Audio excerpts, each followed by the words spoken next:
بسم اللہ الرحمن الرحیم۔ السلام علیکم ورحمۃ اللہ وبرکاتہ۔ دی انفو سائٹ کی نئی ویڈیو کے ساتھ رضوان خان حاضر ہوں۔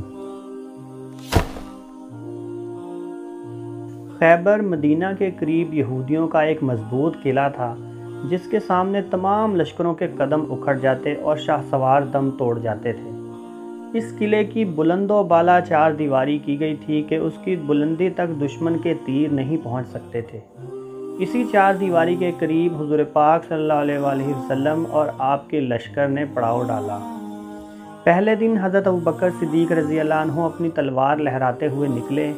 آپ رضی اللہ عنہ کے ہاتھ میں جھنڈا تھا اور تمام مسلمان آپ رضی اللہ عنہ کے پیچھے اپنی جان ہتھیلی پر رکھ کر نکلے اور دشمن کے ساتھ خوب لڑے۔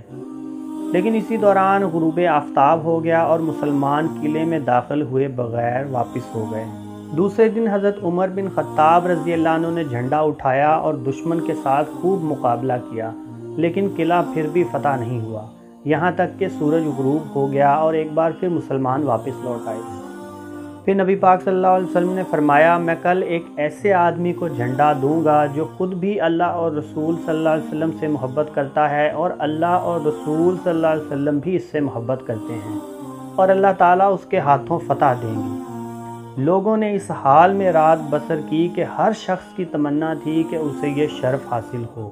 صبح ہوئی تو لوگوں کا ایک ہجوم حضور پاک صلی اللہ علیہ وآلہ وسلم کے ارد گرد جمع ہو گیا اور سب لوگ لمبی لمبی گردنیں کر کے دیکھنے لگے کہ وہ شخص کون ہوگا کہ اچانک حضور پاک صلی اللہ علیہ وسلم کی آواز بلند ہوئی، علی ابن ابی طالب کہاں ہیں؟ حضرت علی رضی اللہ عنہ حاضر ہوئے۔ آپ رضی اللہ عنہ آنکھ کی درد میں مبتلا تھے اور آنکھوں پر پٹی بندھی ہوئی تھی۔ حضور پاک صلی اللہ علیہ وسلم نے پوچھا، علی رضی اللہ عنہ تجھے کیا ہوا ہے؟ حضرت علی رضی اللہ عنہ نے عرض کی کہ آنکھیں دکھ رہی ہیں۔ حضور پاک صلی اللہ علیہ وسلم نے فرمایا کہ میرے قریب ہو جاؤ۔ چنانچہ حضرت علی رضی اللہ عنہ قریب ہوئے۔ نبی پاک صلی اللہ علیہ وسلم نے ان کی آنکھوں میں اپنا لعاب دہن رکھا تو ان کو شفا ہو گئی۔ پھر حضور پاک صلی اللہ علیہ وسلم نے ان کو جھنڈا دیا اور فرمایا کہ یہ علم لو اور اسے لے چلو یہاں تک کہ اللہ تعالیٰ تیرے ذریعے فتح دے۔ حضرت علی رضی اللہ عنہ نے وہ علم تھاما اور بھرپور حملہ کیا، قلعے میں داخل ہوئے اور قلعے کو فتح کر لیا۔ اسی لیے آپ رضی اللہ عنہ کو فاتح خیبر کے نام سے یاد کیا جاتا ہے۔ حضرت علی المرتضیٰ رضی اللہ عنہ چوتھے خلیفہ راشد، حضور پاک صلی اللہ علیہ وآلہ وسلم کے چچا زاد بھائی، آپ صلی اللہ علیہ وآلہ وسلم کی چہیتی صاحبزادی حضرت فاطمہ الزہرا رضی اللہ عنہا کے شوہر اور حسنین کریمین رضی اللہ عنہ کے والد گرامی ہیں۔ آپ رضی اللہ عنہ کو بچپن سے ہی حضور پاک صلی اللہ علیہ وآلہ وسلم سے بے حد انسیت تھی، چنانچہ اعلان نبوت کے فوراً بعد اور بچوں میں سب سے پہلے آپ رضی اللہ عنہ نے اسلام قبول کیا۔ آپ رضی اللہ عنہ نہایت بہادر، طاقتور اور بے مثال شاہ سوار تھے، جس سے بھی مقابلہ ہوا اس پر غالب آئے، اسی لیے آپ کو شیر خدا کے لقب سے یاد کیا جاتا ہے۔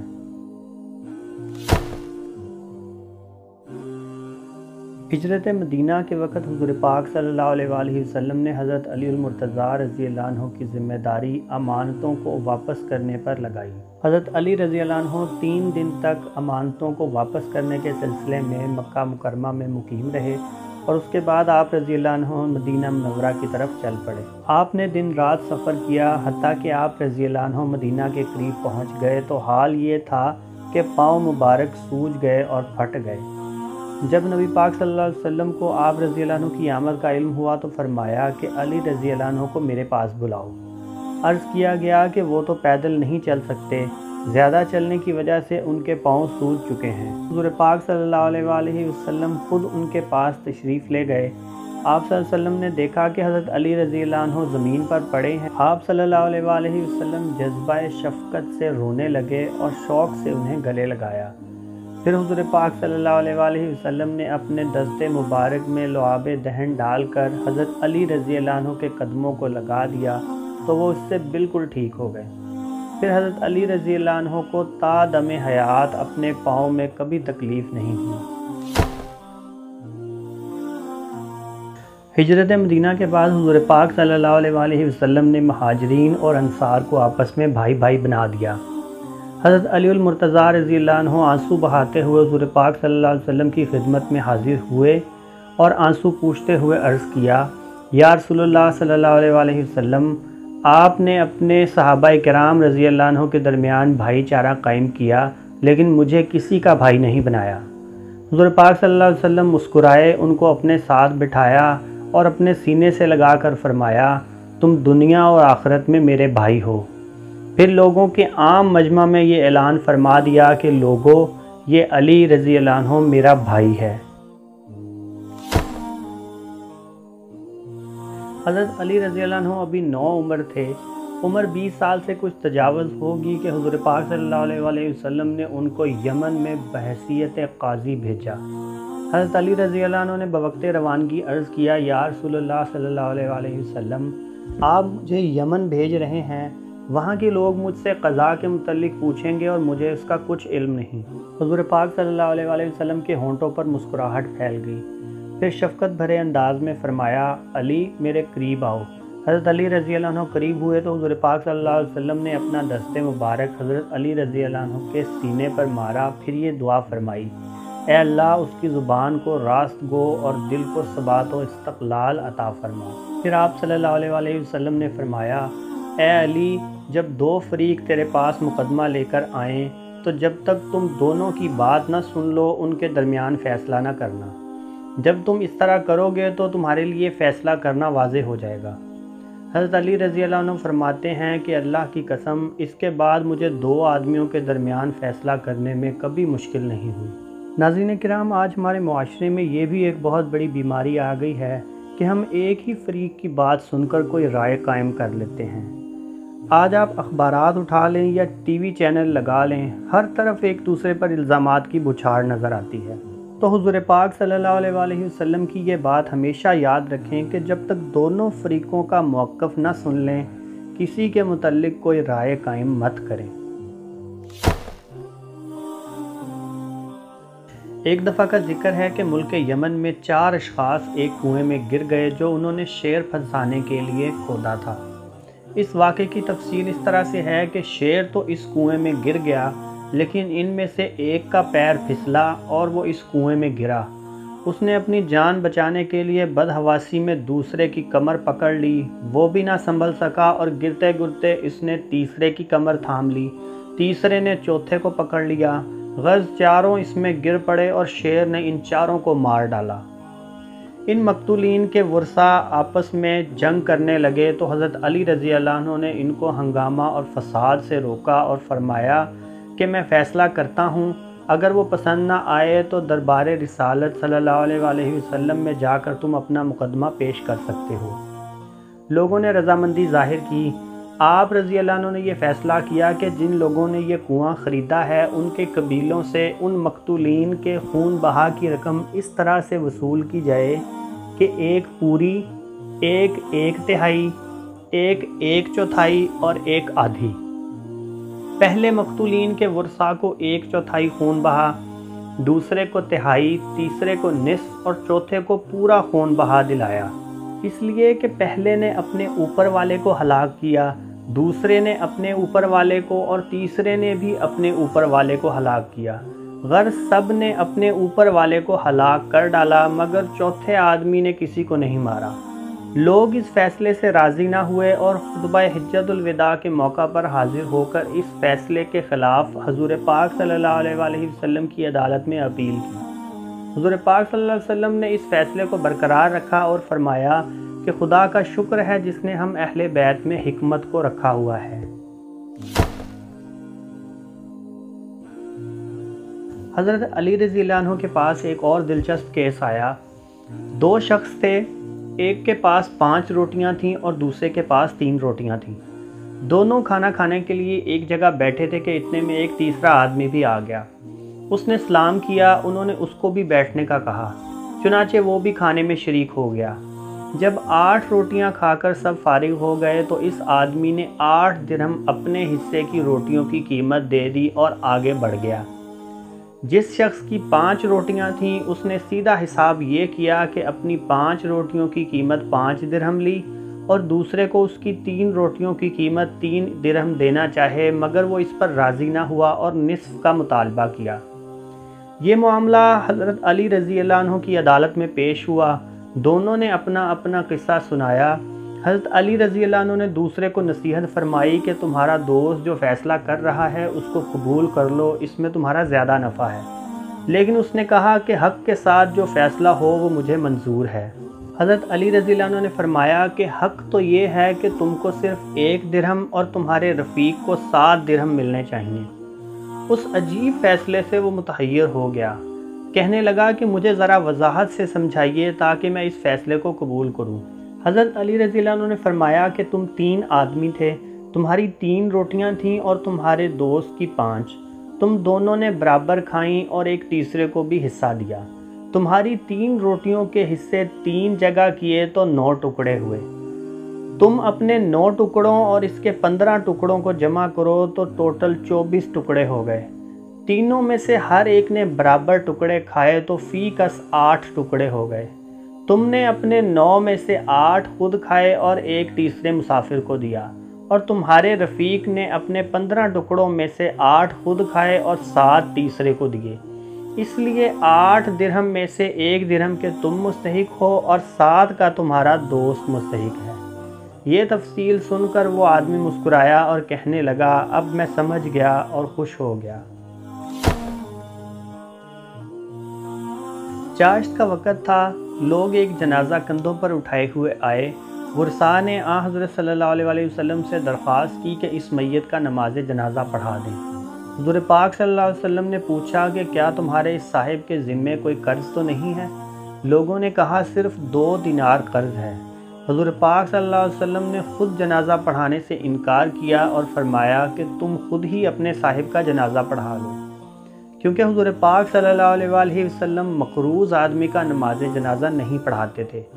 حضرت علی رضی اللہ عنہ کو اندیشہ ہوا کہ کہیں یہ آدمی حضور پاک صلی اللہ علیہ وسلم کی نماز کی برکت سے محروم نہ ہو جائے۔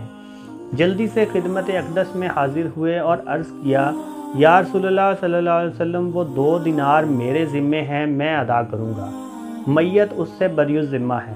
چنانچہ نبی پاک صلی اللہ علیہ وسلم نے میت کا نماز جنازہ پڑھایا۔ پھر حضرت علی رضی اللہ عنہ سے فرمایا جزاک اللہ خیرہ، اللہ تعالیٰ تجھے بھی رہن سے آزاد کرے جس طرح تم نے اپنے بھائی کو آزادی دلائی۔ ہر میت اپنے قرض کے سبب رہن رکھا ہوا ہوتا ہے، اور جو شخص کسی میت کو اس سے چھڑائے گا اللہ تعالیٰ قیامت کے دن اس کو اس کے دین سے آزادی دلائیں گے۔ ناظرین کرام، آج دیکھ لیں ہم قرض لینے اور پھر اسے ادا نہ کرنے کو کتنی معمولی سی بات سمجھتے ہیں، مگر حضور پاک صلی اللہ علیہ وسلم رحمت للعالمین تھے، مگر اس کے باوجود آپ صلی اللہ علیہ وسلم کسی بھی ایسے شخص کا جنازہ نہیں پڑھاتے تھے جس کے ذمے کچھ بھی قرض ہوتا تھا۔ خدا را یاد کریں، اور اگر آپ نے کسی کے کوئی بھی پیسے دینے ہیں، چاہے وہ معمولی سی ہی رقم کیوں نہیں ہے، اس کو ادا کرنے کی فکر کریں، کیونکہ ایک اور جگہ پہ ارشاد ہے کہ شہید کا پہلا قطرہ زمین پر گرتا ہے تو اس کے تمام گناہ معاف ہو جاتے ہیں سوائے قرض کے۔ خدا کے لیے اس چیز کا بہت اہتمام کریں اور پوری ایمانداری اور فکر سے دوسروں سے لیے ہوئے قرض کی ادائیگی کریں۔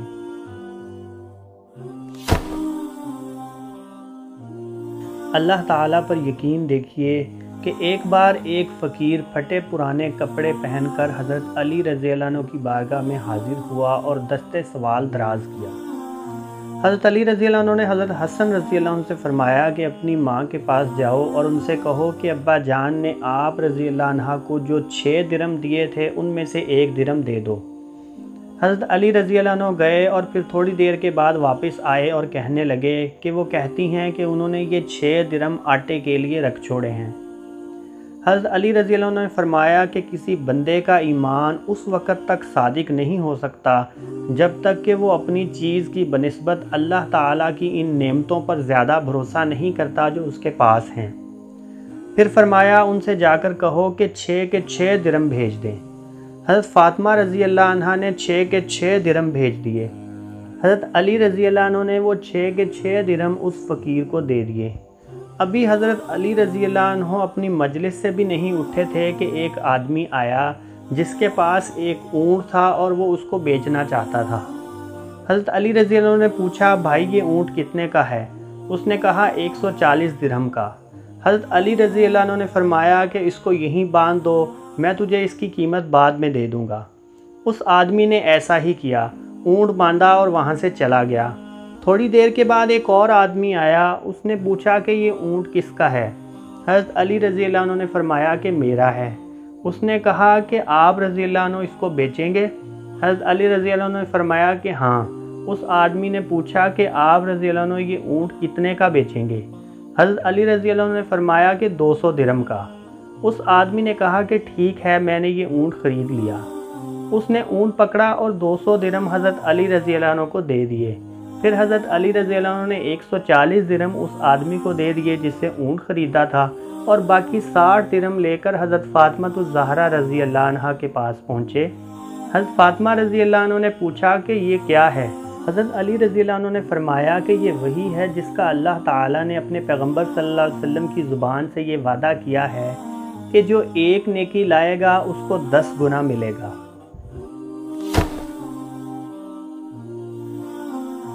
ایک بار بوقت سحر حضرت علی رضی اللہ عنہ نے وحشت سی محسوس کی اور آپ رضی اللہ عنہ کا خیال قبر، آخرت اور حساب و کتاب کی طرف جانے لگا۔ چنانچہ اپنے ذہن کی اطمینان کی خاطر فوراً مدینہ منورہ کے قبرستان تشریف لے گئے۔ جب وہاں پہنچے تو خاشعانہ آواز میں پکار کر کہا، اے قبر والو، تم پر سلام ہو اور اللہ کی رحمت و برکات ہوں۔ ہاتف غیب سے جواب آیا، تم پر بھی سلام ہو اور خدا کی رحمتیں اور برکتیں ہوں۔ اے امیر المؤمنین، ہمارے جانے کے بعد جو کچھ ہوا اس کے متعلق ہمیں خبر دیجیے۔ حضرت علی رضی اللہ عنہ نے فرمایا، جو تمہاری بیویاں تھیں انہوں نے تو آگے شادیاں کر لیں، اور جو تمہارے مال تھے وہ تقسیم ہو گئے، اور تمہاری اولاد کا شمار یتیموں کے گروہ میں ہونے لگا، اور جن عمارتوں کو تم نے تعمیر کیا تھا ان میں دوسرے لوگ آ کر آباد ہو گئے۔ یہ ہیں وہ خبریں جو ہمارے پاس تھیں، اب تم بتاؤ تمہارے پاس کیا خبریں ہیں؟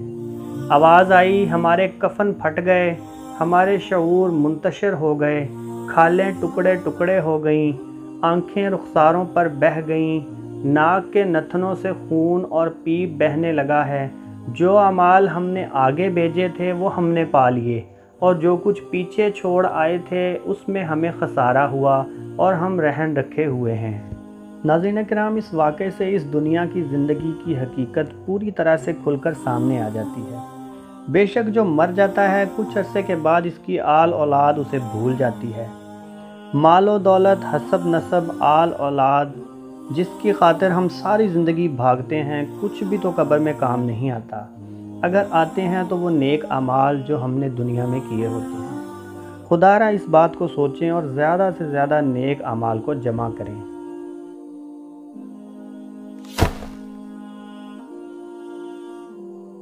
حضرت عمر فاروق رضی اللہ عنہ کا دور خلافت تھا۔ ایک آدمی یمن سے حاضر خدمت ہوا اور کہا کہ اے امیر المؤمنین، آپ رضی اللہ عنہ تاریخ کیوں نہیں ڈالتے کہ یہ واقعہ فلاں مہینے اور فلاں سال میں ہوا؟ حضرت عمر فاروق رضی اللہ عنہ نے فرمایا کہ نہیں۔ پھر وہ آدمی چلا گیا۔ حضرت عمر رضی اللہ عنہ کے ذہن میں بار بار یہی خیالات آنے لگے، یہاں تک کہ آپ رضی اللہ عنہ کا دل مطمئن ہو گیا تو مہاجرین اور انصار کو ایک جگہ پہ جمع کیا اور اس یمنی آدمی کی بات ان کے سامنے پیش کی، اور خوب سوچ کے بعد ان سے سوال کیا کہ تاریخ کا آغاز کہاں سے ہونا چاہیے۔ ایک طویل خاموشی چھا گئی۔ کہیں سے ہلکی سی آواز آئی کہ رسول پاک صلی اللہ علیہ وآلہ وسلم کی وفات سے آغاز ہونا چاہیے۔ کسی نے کہا کہ نہیں، بلکہ بعثت نبوی صلی اللہ علیہ وآلہ وسلم سے تاریخ لکھنے کا آغاز ہونا چاہیے۔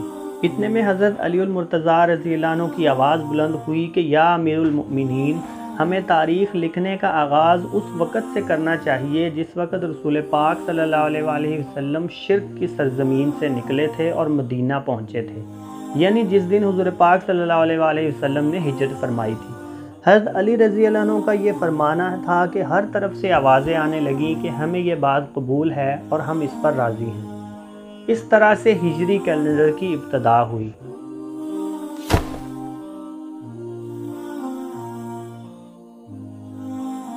حضرت علی رضی اللہ عنہ کی ذہانت اور فطانت ملاحظہ کیجئے کہ ایک ہلکی داڑھی والا شخص حضرت عمر بن خطاب رضی اللہ عنہ اور حضرت علی رضی اللہ عنہ کے پاس بیٹھا تھا۔ اس کی آنکھیں اندر کو دھنسی ہوئی تھیں اور زبان ذکر و تسبیح میں مشغول تھی۔ حضرت عمر رضی اللہ عنہ نے اس سے پوچھا کہ آپ نے صبح کس حال میں کی؟ اس آدمی نے عجیب انداز سے جواب دیا کہ میں نے اس حال میں صبح کی کہ فتنہ کو پسند کرتا ہوں اور حق بات سے کراہت کرتا ہوں اور بغیر وضو کے نماز پڑھتا ہوں، اور میرے لیے زمین وہ چیز ہے جو آسمان پر اللہ کے لیے نہیں ہے۔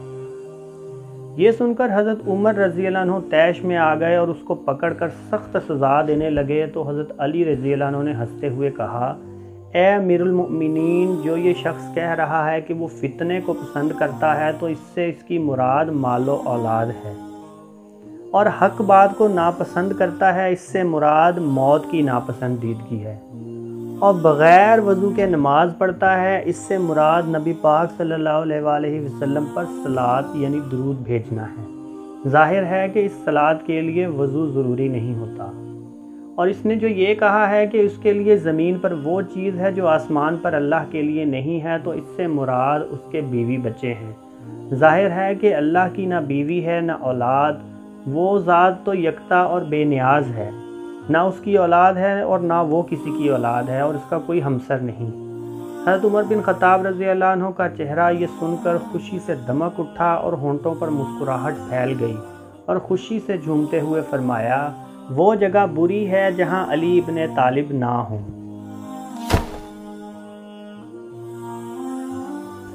دور خلافت میں انصاف کے حالات دیکھیے کہ حضرت علی المرتضیٰ رضی اللہ عنہ خلیفہ وقت تھے۔ آپ کی زرہ گم ہو گئی، جب تلاش کی تو ایک یہودی کے پاس سے ملی۔ آپ رضی اللہ عنہ نے اس یہودی سے فرمایا کہ یہ میری زرہ ہے، میں نے نہ تو یہ زرہ فروخت کی اور نہ ہی کسی کو ہبہ کی تھی۔ یہودی نے کہا، یہ میری زرہ ہے کیونکہ یہ میرے قبضے میں ہے۔ حضرت علی رضی اللہ عنہ نے فرمایا کہ چلو قاضی کے پاس چلتے ہیں۔ چنانچہ دونوں قاضی کی عدالت میں آ گئے۔ قاضی نے کہا، جی امیر المؤمنین، آپ رضی اللہ عنہ کہیے، آپ رضی اللہ عنہ کیا کہتے ہیں؟ حضرت علی رضی اللہ عنہ نے فرمایا کہ یہ زرہ جو اس یہودی کے پاس ہے یہ میری زرہ ہے، میں نے یہ زرہ نہ بیچی اور نہ ہی کسی کو ہبہ کی۔ قاضی نے پھر اس یہودی سے کہا کہ ہاں تم کیا کہتے ہو؟ یہودی نے کہا کہ یہ میری زرہ ہے اور میرے قبضے میں ہے۔ قاضی نے حضرت علی رضی اللہ عنہ سے کہا کہ اے امیر المؤمنین، کیا آپ کے پاس کوئی ثبوت ہے؟ حضرت علی رضی اللہ عنہ نے فرمایا کہ جی ہاں، یہ میرا غلام اور میرا بیٹا یعنی حضرت حسن رضی اللہ عنہ میرے گواہ ہیں کہ یہ زرہ میری ہے۔ قاضی نے کہا کہ بیٹے کی گواہی باپ کے حق میں تو جائز نہیں، لہٰذا فیصلہ یہ ہے کہ یہ زرہ اس یہودی ہی کی ہے۔ وہ یہودی اس واقعے سے بے حد متاثر ہوا اور متعجب ہو کر کہنے لگا، امیر المؤمنین خود مجھے اپنے قاضی کے پاس لے آئے اور ان کے قاضی نے بھی انہی کے خلاف فیصلہ سنایا۔ میں گواہی دیتا ہوں کہ یہ دین حق ہے، میں گواہی دیتا ہوں کہ اللہ کے سوا کوئی معبود نہیں، اور میں یہ گواہی دیتا ہوں کہ محمد اللہ کے رسول صلی اللہ علیہ وسلم ہیں۔ اے امیر المؤمنین، یہ زرہ آپ ہی کی ہے، لے لیجئے۔ حضرت علی رضی اللہ عنہ کے غلام قنبر حاضر خدمت ہوئے اور ناصحانہ انداز میں کہا، اے امیر المؤمنین، آپ رضی اللہ عنہ تو کچھ بھی باقی نہیں چھوڑتے، آپ رضی اللہ عنہ کے اہل خانہ کا بھی اس مال میں حصہ ہے، میں نے آپ رضی اللہ عنہ کے لیے ایک چیز چھپا کر رکھی ہوئی ہے۔ حضرت علی رضی اللہ عنہ نے حیرت سے پوچھا کہ وہ کیا ہے؟ قنبر نے کہا کہ آپ میرے ساتھ چلیے۔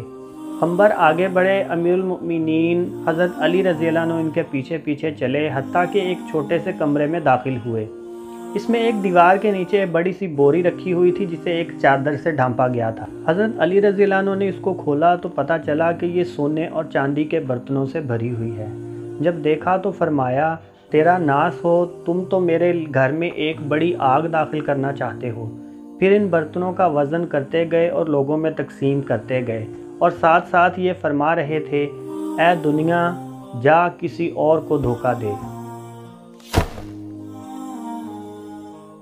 عصر سے کچھ پہلے حضرت سعد بن ابی وقاص رضی اللہ عنہ مدینہ منورہ کے بازاروں میں گھومتے ہوئے ایک مقام پر پہنچے۔ آپ رضی اللہ عنہ نے یہاں پر دیکھا کہ کچھ لوگ ایک سوار شخص کے پاس جمع ہیں جو بڑی ناگوار آواز کے ساتھ چیخ رہا ہے اور حضرت علی رضی اللہ عنہ کی شان میں گستاخی کر رہا ہے۔ حضرت سعد بن ابی وقاص رضی اللہ عنہ نے پوچھا، یہ کیا ماجرا ہے؟ اس شخص نے کہا کہ یہ آدمی جو اپنی اونٹنی پر سوار ہے حضرت علی رضی اللہ عنہ کی شان میں گستاخی کر رہا ہے۔ حضرت سعد رضی اللہ عنہ طیش میں آ گئے، سارے مجمع کو پیچھے دھکیلتے ہوئے آگے بڑھے اور اس سوار سے کہا، تو حضرت علی رضی اللہ عنہ کی شان میں گستاخی کیوں کر رہا ہے؟ کیا حضرت علی رضی اللہ عنہ پہلے مسلمان ہونے والے شخص نہیں ہیں؟ کیا حضرت علی رضی اللہ عنہ پہلے شخص نہیں ہیں جنہوں نے حضور پاک صلی اللہ علیہ وسلم کے ساتھ نماز پڑھی؟ کیا حضرت علی رضی اللہ عنہ سب سے زیادہ زاہد فی دنیا یعنی دنیا سے بے رغبت نہیں ہیں؟ کیا حضرت علی رضی اللہ عنہ سب سے بڑے عالم نہیں ہیں؟ کیا وہ حضور پاک صلی اللہ علیہ وسلم کے داماد نہیں ہیں؟ حضور پاک صلی اللہ علیہ وسلم نے اپنی پیاری صاحبزادی سے ان کی شادی نہیں کی تھی؟ کیا حضرت علی رضی اللہ عنہ غزوات میں حضور پاک صلی اللہ علیہ وسلم کے علمبردار نہیں رہے؟ اس کے بعد حضرت سعد رضی اللہ عنہ قبلہ رخ ہو کر اس آدمی کے خلاف یوں بددعا کرنے لگے، اے اللہ، اس آدمی نے تیرے ایک دوست کی شان میں گستاخی کی ہے۔ لوگوں کا یہ مجمع اس وقت تک واپس نہ لوٹے جب تک کہ تو ان لوگوں کو اپنی قدرت کا مشاہدہ نہ کرا دے۔ خدا کی قسم ابھی لوگ واپس نہیں لوٹے تھے کہ جس اونٹنی پر وہ سوار آیا تھا اس نے زوردار جھٹکا دیا اور اس کو نیچے پھینک دیا، جس سے اس کا سر تن سے جدا ہو کر دور جا گرا اور دماغ پھٹ گیا اور وہ وہیں مر گیا۔ ناظرین کرام، آپ نے صحابہ اور اہل بیت کی گستاخی کرنے والے کا حشر ملاحظہ کیا۔ اللہ تعالی ہم سب کو تا دم مرگ صحابہ اور اہل بیت کی محبت عطا فرمائے اور ان کی زندگیوں جیسی زندگیاں گزارنے کی کوشش کرنے کی توفیق عطا فرمائے۔ کامنٹس باکس میں آمین ضرور لکھ دیں۔ چینل کو سبسکرائب کر کے بیل آئیکن دبا دیں تاکہ اس طرح کی ہر اچھی ویڈیو کا نوٹیفیکیشن آپ کو سب سے پہلے مل سکے۔ ملتے ہیں کسی ایسی ہی اچھی ویڈیو میں، تب تک کے لیے اللہ حافظ۔